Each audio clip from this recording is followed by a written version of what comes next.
তো প্রথমে কড়াইয়ে তেল দিয়েছি, এবার 5 ফোড়ন দেবো। বড়িটা আগে আমি ভেজে নিয়েছি। এবার দিয়ে দেবো আলু আর বেগুন। এবার দেবো লবণ, হলুদ, কয়েকটা কাঁচা লঙ্কা। এবার আমি তেলে আলু বেগুন কষে নেব। দিয়ে দেবো ভেজে রাখা বড়ি। তো এখানে নিয়েছি সর্ষে আর কাঁচা লঙ্কা বাটা।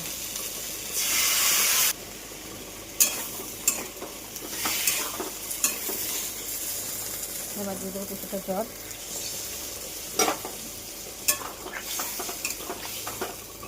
সামান্য লবণ দেবো, দিয়ে দেবো ঢাকা।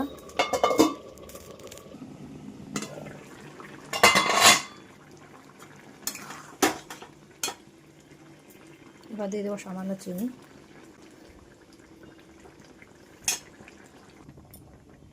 এবার শুকনো কড়াইয়ে দিয়ে দেবো সর্ষে,